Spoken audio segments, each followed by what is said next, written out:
So take it away. Perfect. Hi, I'm Dirk. This is my wife, Kjersten. She'll be doing the bulk of the presentation, so I'm stuck with the introduction. We farm at Blue Sky Vegetable Company in Worthing, South Dakota, about 20 minutes south of Sioux Falls. If you're ever driving on I-29 and you see a bunch of greenhouses backed up to the interstate, that's us. You're always welcome to stop by. Yeah, I don't know a little bit about our farm. We primarily sell through a CSA. We'll shoot for maybe like 100 members or something like that this year. And then we do a little bit of work through some food hubs and farmers markets. Hence the presentation about how to split up your farmers market, your marketing channels between different outlets. This year, we'll probably have about 3 acres in production, right? Whenever I talk to my row crop neighbors, they're always a little surprised. I say I'm a farmer with 3 acres in production, but with vegetables, you're looking at a lot more labor hours per acre, and then also hopefully a lot more profit per acre. So we're at about 3 acres. We have 25, so we've got room to expand, and we'll use a good chunk of that for cover crop as part of a long-term soil health rotation. We've also, I'm trying to read what I'm supposed to talk about. We also have 3 tunnels currently, 2 more in the process of being constructed on the farm. 3 more in the process of being constructed. I just picked one up last week, so we've got a lot of work coming up this spring. We use tunnels for season extension, but also for a lot of climate control, right? Because we're a CSA, we're not actually pushing the season super aggressively on each side, right? We do some into the fall. We'll deliver boxes from early June, probably through at least Thanksgiving, sometimes up to Christmas. Depends on how late we feel like delivering vegetables. So mostly we're using those tunnels for climate control. And that ties in then somewhat with the marketing channels, right? Because the climate control is really, so if you grow your tomatoes in a tunnel, I don't know if any of you have experienced the difference between field growing and tunnel growing for tomatoes or other fruiting crops.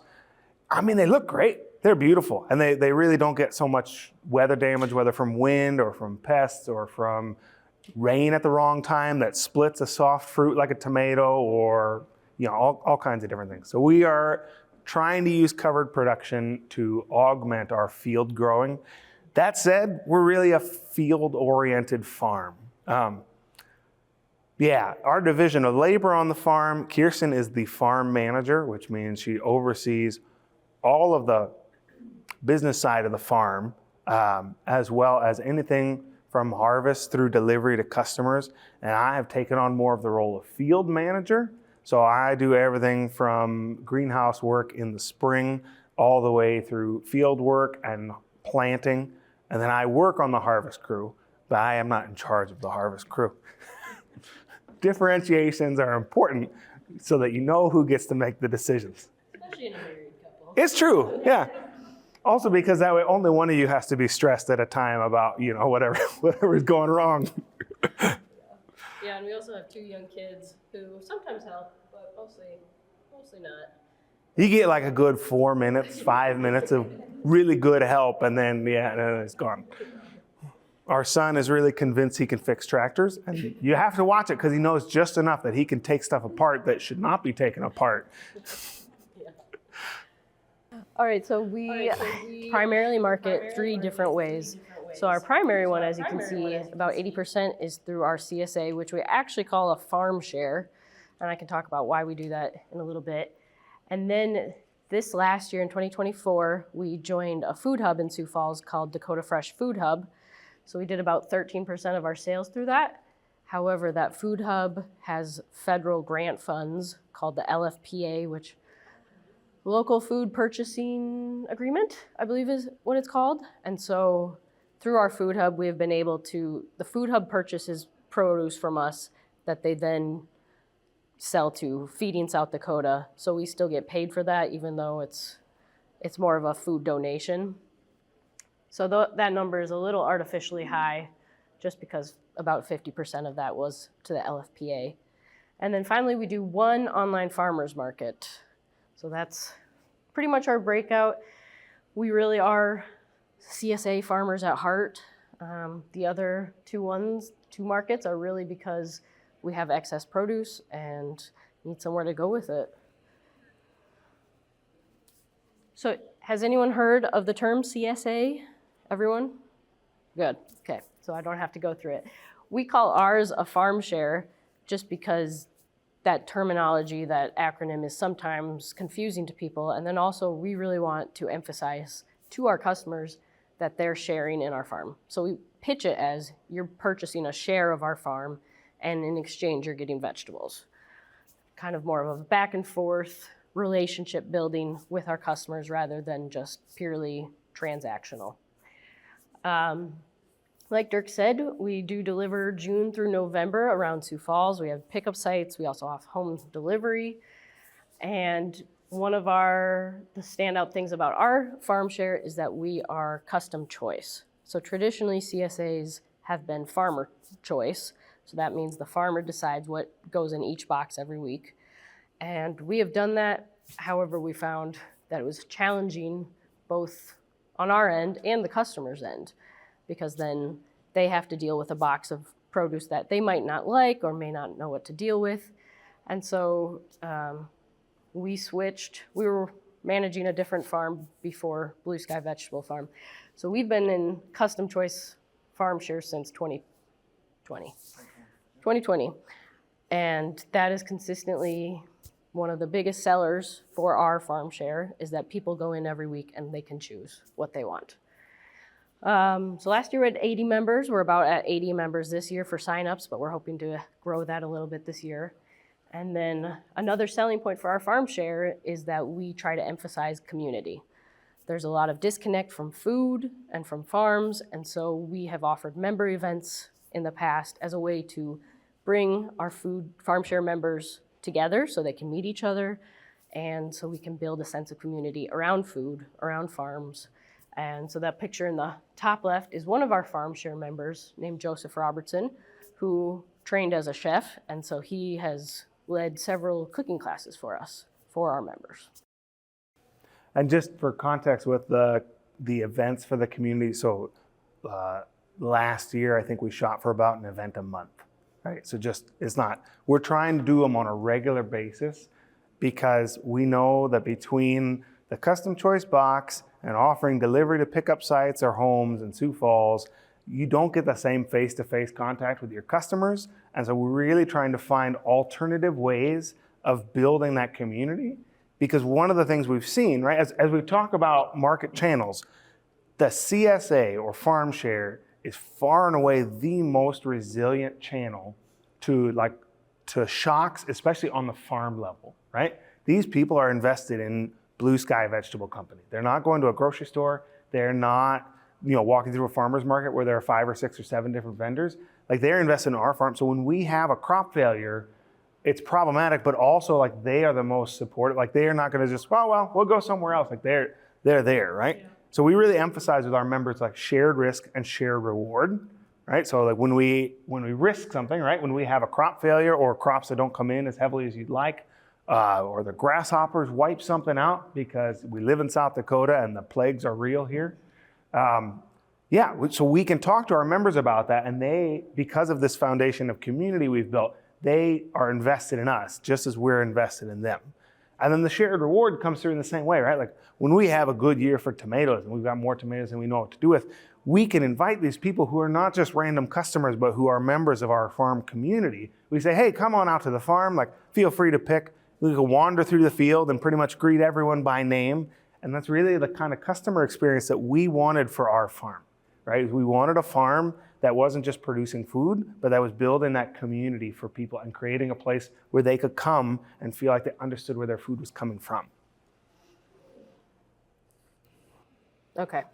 Yeah, just how does our custom farm share work? So we work with a farm software program called Farmigo, and there are a couple different programs out there. There's Harvey, CSA Ware, Barn to Door, Farmigo. And all they do is kind of like CSA management or online store management. So ours gives people, when they buy a share, they get their own account with their own personal login. So then every week I upload what vegetables we have, and they see an online storefront, and then they are able to put what they want in their box or their share.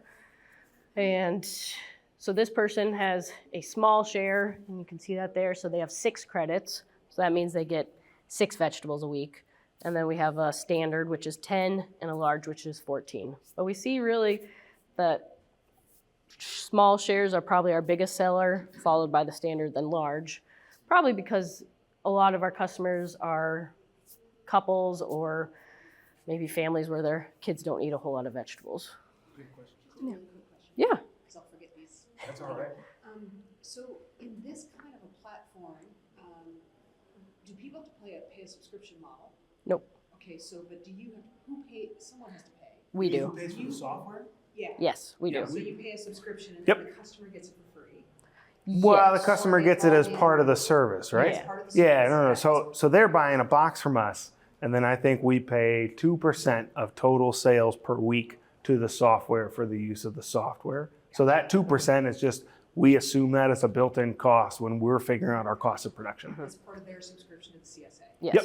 Perfect. And then secondly, when you use the word credits, is there a community currency that's being embedded in this, or could there be a community currency? Or maybe you'll get to that. Well, That's been a big You wanna back do it? and forth. Yeah, you can add on. Yeah, you got it. I'm skipping ahead. No, I just That's don't okay. wanna No. forget. So this is the credits versus dollars or something has been a big back and forth between us and our customers, because we've done it both credits and dollars, and we have found that when we put it as dollars, there's an inherent value that people see, and so they see, oh, a pound of tomatoes for $4, I don't know, and so they won't put it in their share.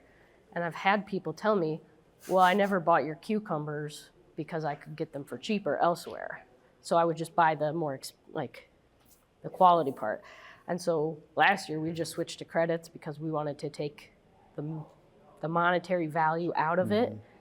And that has meant that we have to standardize all of our crops. So our credit is about $3, or I guess it's really like $2.50. $2.50 this year, yeah. So then we have to say, okay, what is $2.50 worth of salad mix? What is $2.50 of tomatoes? So we have to do that standardize on our end, but then they don't have to think about it. And I personally think that works better. We also, at a real practical level, we found when we did it as like a cash account, right? Because you could set up as a cash account through the website. We had, at a real practical level, the problem of people would not use the entirety of their cash balance every week, and the software would roll it over. And so we had probably a dozen members at the end of last year who had, say, 50 or 60 bucks left at the end of the season, right? Which is like a $2 a week, maybe, right? Like, it's not actually that much that they're losing each week. But then they get to the end of the season, they're like, what can I buy? And it's mid-December, right? Like, I'm pulling out of the cooler. It's the last of the beets and carrots, because we try and plan it out so that it is the last of the beets and carrots. So, then all of a sudden you've got members with, say $500 worth of credits that need to be fulfilled, or $500 worth of and we just don't have the produce at that point. While, as in July, we had tomatoes that rotted in the field because they didn't take that tomato that week. So we moved to a credit model. Also because the store won't roll the credits over. Like, the software won't roll the credits over. So we tell people, like, use them or not, but like, you don't get to hold on to them for the season. It will roll a whole week over. Like, if they pause for a week, they get all of those credits for a future time. But like, it doesn't let them just hold like 1 credit here and 2 credits there. It just got so messy with our crop planning. At that point, we'd be further ahead just to run a farm stand. Yeah. Seriously, thank you. I learned so much, and that is so applicable.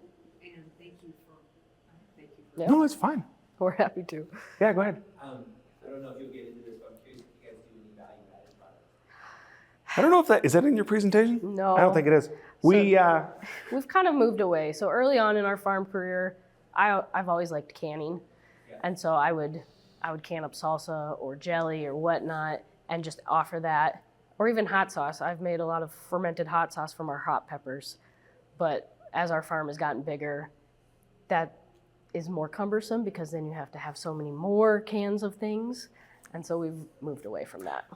Yeah, it really comes down to a question of labor. We've gotten, like, with 80 or 100 members, right? You're at a point where you can't, in your kitchen as a person at night, after working on the farm for the day, it's just more labor than either of us wants to put in. But we haven't gotten to a place yet where we're like, well, we'll hire someone to do the canning. Yeah. right? And really, once you start to get to there, then you're also starting to look into like more of a commercialized space and system for doing that value-added processing. And we really talked about it a lot through the winter this year and last year, and that really becomes a separate enterprise, right? And we don't feel, at this point, we don't feel like we're so good at vegetable farming that we've got a lot of brain space to like, and we're going to start a second business. So we wanted to take a little bit more time and really say like, we've got the vegetable farm, you know, kind of got the standards in place. We know how it's going to run. We know how many shares we're going to sell. We know how we're going to grow everything. And then start to say, okay, now how do we start to do products? Because there's a huge market for value added, but it's a different business. It's a whole, you know. Yeah, I was thinking about how because I've done it with the tomatoes. Mm-hmm.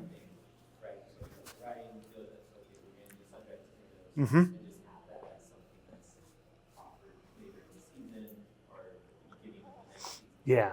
And we do, I mean, she says that we don't do much. We do still throw hot sauce or tomato things or pepper stuff in, but not in like a focused way that we're planning and allotting time. It's like, oh, well, we've got a little time, we've got some product, but like, I mean, it sounds bad, right? But like vegetable farms, there's a lot of waste. It's not waste, right? Because we compost it and then we put it back on the fields. And we all know that science tells us no nutrients are lost, they're just transformed. But it's still like, there's a lot of unused produce, right? And the thing that I tell people, this is getting way off track, isn't it? Yeah. Anyway, the thing I tell people is like the cost is in the harvest, right? So like as long as you're not harvesting, you actually don't lose that much at a business level because like seeds are pretty cheap, fertility is pretty cheap. It's like the labor to harvest and pack, it kills us. Which, Just to finish on that. Yeah. Because so I'm coming from California, there's a lot of CSA activity. Mhm. One of same situation happened on Brent's farm. What he did is he reached out to the CSA members and wanted to see if anyone wanted to do that as a business project side. ooh, interesting. That's a good idea. A member who was a mom who did a lot of canning was like, I would love to do that. Mhm. She partnered with her, and so she came in and did that, and ended up they kind of incubated her little side hustle project. Nice. But then she didn't have to figure out a distribution point because the CSA was the distribution point. Right, and that's It was an added-on product for the CSA, and then they started developing that with other people in the community, especially in the wintertime when there wasn't a lot. So what does our community have to offer to the CSA? And that even went into goods and services, like people said, I can offer massages into the community, I can offer this, or soap. So then they started creating add-ons to the CSA from the CSA members themselves. So it created even more support. That's a good idea. That's great. Thank you. That's a great idea. So the other piece between here is what about the waste? So what about the food rescue or is there Yeah, and we'll touch on some of that waste. But, Yeah. but No, it's fine. it's, We don't have that tight of a script that we're working off of here. okay, well, I talked about that. Yeah, the only thing on this that I'll touch on is from the farmer perspective. I think it's pretty clear why custom choice works for the customer.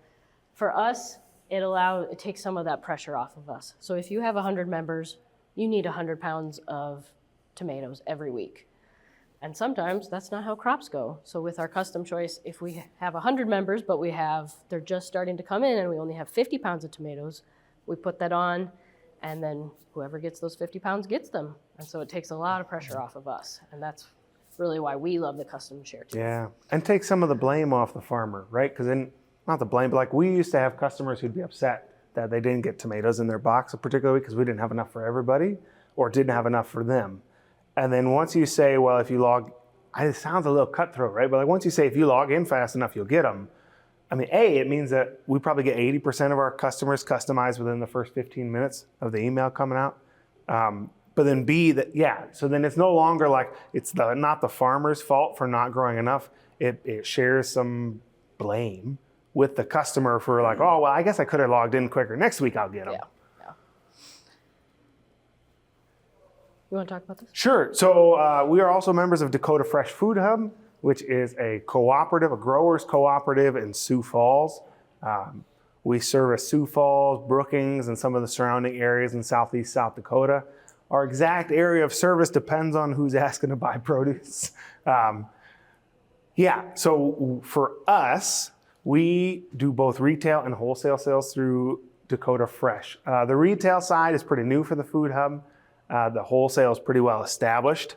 We also use an online platform through the Food Hub called Local Food Connect, which is all these online sales platforms pretty much work the same way. They're just different platforms with slightly different features. It gets really in the weeds if you start to talk about what makes this one different than this other one. But yeah, that's the platform that they go with. And as you see up there, we do peppers, carrots, beets, and kale as our primary crops through there. That's especially through the wholesale outlets. And those 4 crops are chosen, well, we chose those crops specifically because with peppers and kale, they're continuous production crop, right? You pick those week after week after week after week. And generally we can't keep up. Like when kale's really putting on kale, it's hard to get that much kale out to the CSA every week, right? Especially with a custom choice. We're not forcing people to take the kale. So like maybe the first week you got 80 people who want kale, and the second week you got 60, and by the 10th week of kale, there's like a solid 10, right? Who are like, I'm really into my greens, and you know. But so then having the kale go through the Food Hub allows us a secondary outlet for the rest of that row of production. Carrots and beets we like because they're storage crops, right? We could put in a big planting. We do all of our root crops topped. We don't do anything with fresh because we're never selling. A consumer is never buying it because of how it looks, right? None of our outlets are in-person outlets. And so we can grow bigger blocks, less times a year, harvest them all in one big shot, put them in the cooler, and then sell out of the cooler for weeks or months, right? So like when we do our fall carrot planting last year, I think we did like 1/3 of an acre in carrots, right? All on the same day, planted at the same time, watered on the same schedule, all harvested within 3 days or something like that, right? So then, you know, it takes some of that, like the continual jumping around of successions, it takes some of that out because we're able to just put in big plantings, and we've got the infrastructure with the walk-in coolers to store that many carrots and keep them fresh for our customers. Mm-hmm. And honestly, some of those crops really sell themselves best in the wintertime. Yeah. And then our last one is just online farmers market. And this is the smallest proportion of our sales. However, we like it because it's online, so we don't actually have to go sit at an online or an in-person farmers market. There are other vendors, so again, we don't have to offer as many crops because other people can pick up where we don't offer the crops. We do offer a little bit more variety in our crop offerings than the Food Hub, but not much. And I'd say this is still mostly, it's the same crop offerings we offer to the CSA, right? Like all of these are in the shadow of the CSA for us. So like the things we put on the farmer's market will be things that we didn't move in the box that week. Yeah. So to give you one of our weeks at a glance, I tried to color code for different where everything is going. So we have because we have 3 different markets, we have 3 different platforms to upload. We get 3 different pack lists and 2 different delivery days. So we get most of our harvest list on Monday. So we pack and deliver farmers market on Tuesday. We get the Food Hub harvest list on Tuesday. So Wednesday is just always a harvest and pack day for us. So we harvest and pack for the Food Hub and the CSA that are delivered on Thursday. So there's a lot of moving pieces, but you know, every farm has its own moving pieces.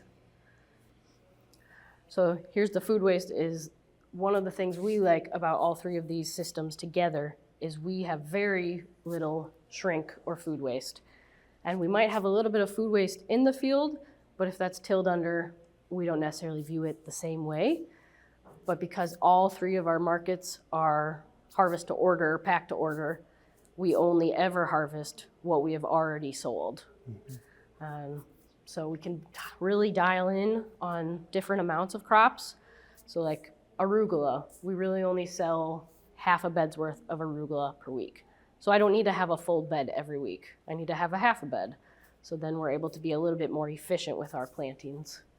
And all of our time is on the farm rather than me calling up restaurants or me calling up people or one of us going to a farmer's market. so we can really focus our time on the farm, which is where we make the money. And we are able to do this because Dirk's mom is our delivery driver, so she graciously offers to deliver all of our produce for us, and we don't have to pay her, but Wow. She eats a lot of kale. she does. She gets a lot of free vegetables. Yeah. She's like 3 CSAs worth of She produce is. every week. It's a lot. She's definitely selling that kale on the black market, and you guys are missing out. We could be. You're her food security. Yeah. right. Yeah.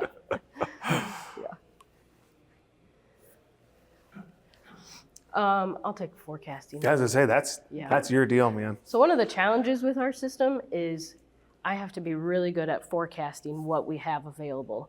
So because I'm putting what we will sell next week and not what is already harvested, I have to be able to walk out in the broccoli field and know exactly how much broccoli we have, plus, my little harvest padding, because I don't want to put, I have 100 heads of broccoli, but then only have 70. So I have to be really good at this, and it's taken, 6 years of practicing and sometimes failing and being like, sorry, I forecasted more than I actually have, and that's never fun. Just to be clear, she is really good at it. And that's why, that's why she's the harvest manager, right? Because I am not that. Like, I'll walk out and be like, 50 maybe, and she'll go through and she'll count them all and she'll know like, that one's 3 days away, so by Wednesday it'll be ready, and that one's 6 days away, so no, it's not till next week.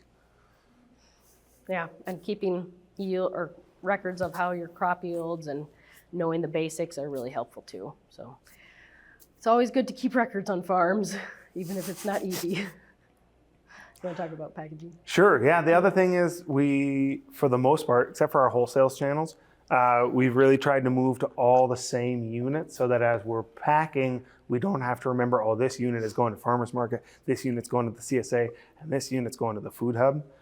For the retail side of the food hub, for us, have really tried to just, basically we found whichever is the lowest common denominator among those three, right? So like for generally it's the farmer's market, the online farmer's market, the lady who manages it has really high standards and has really exact standards of like how she wants it packaged and what she wants in a package.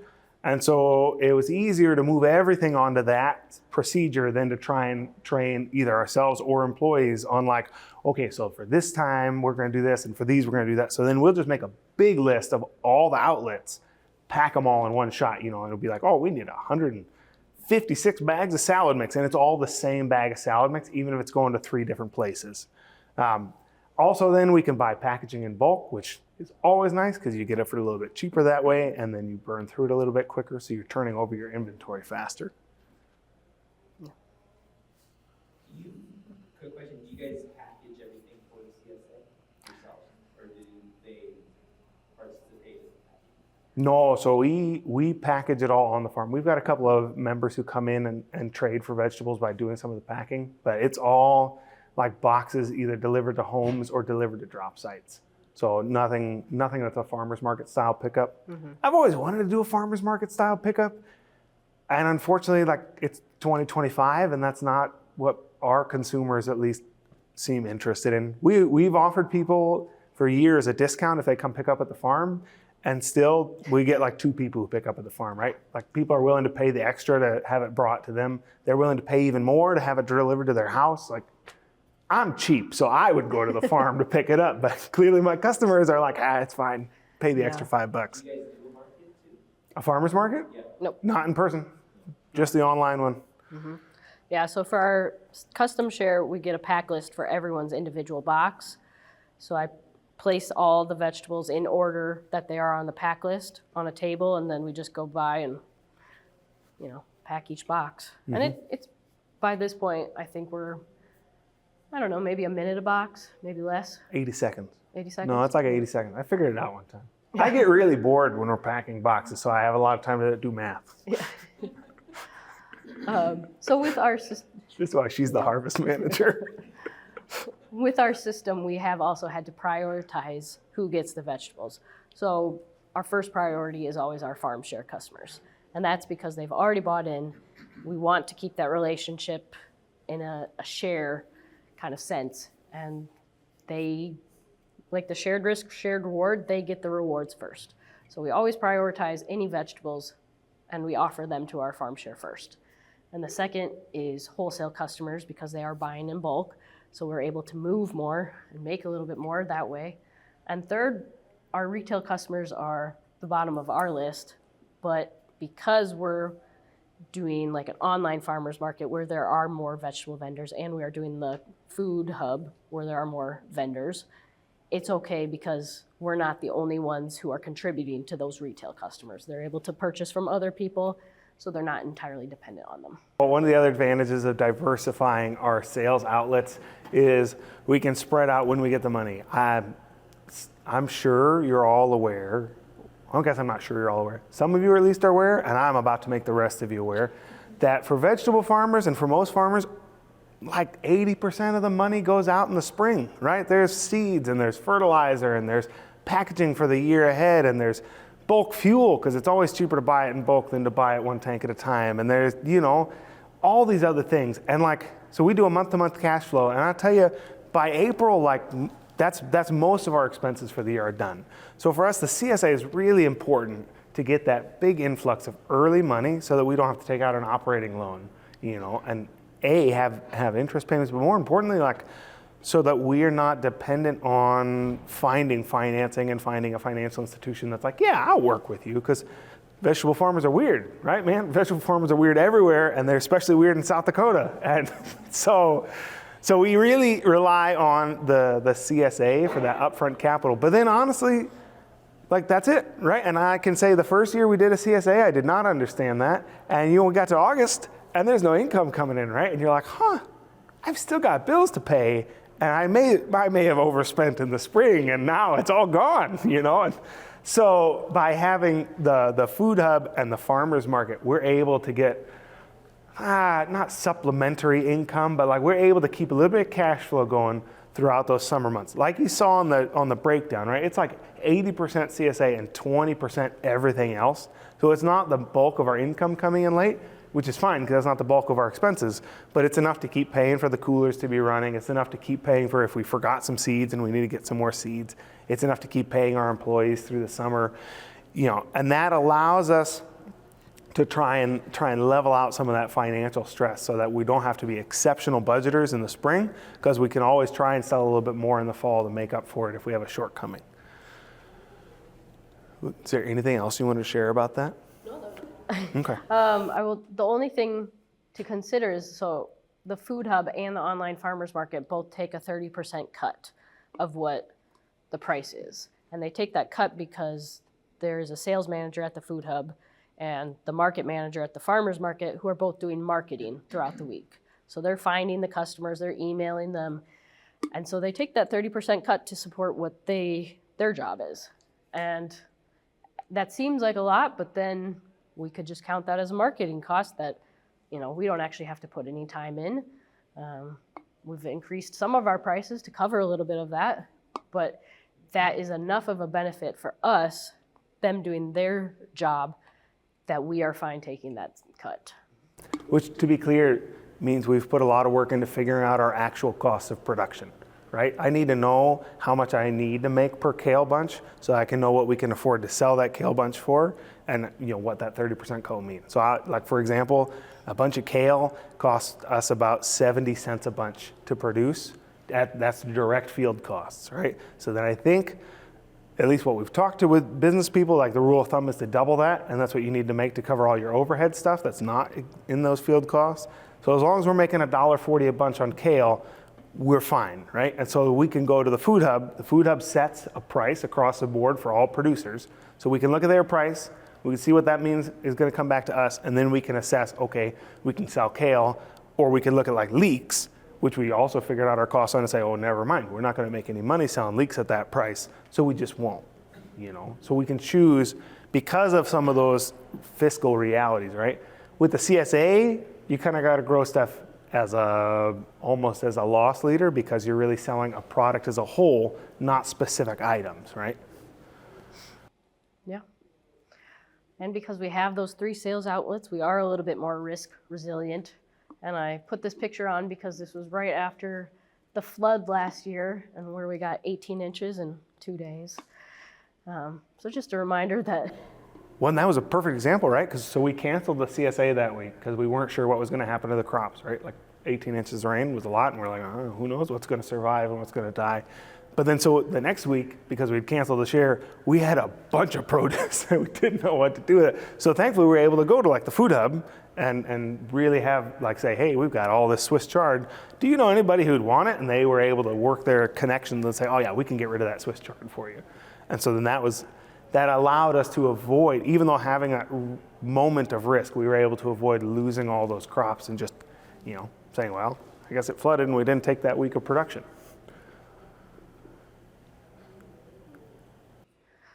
So then just expanding from our farm, one of Dirk and my little passions is to encourage other people to be passionate about farming. And we got married, 8 years ago, and we lived in both Michigan and Wisconsin before moving to South Dakota in 2022. And both of those states are big vegetable growing states. And so moving to South Dakota has been kind of a cultural shift for us because there's not a lot of vegetables. And so we see a need in South Dakota to increase both the demand and increase the supply. So we're really want to encourage, if any of you are farming or thinking about farming, to go for it because we do need more producers in South Dakota. And we think that some of these systems, like the online farmers market model, would be a really good model for a rural state like South Dakota. I mean, finding one specific town in a huge rural county is not always feasible because then people have to drive a couple hours.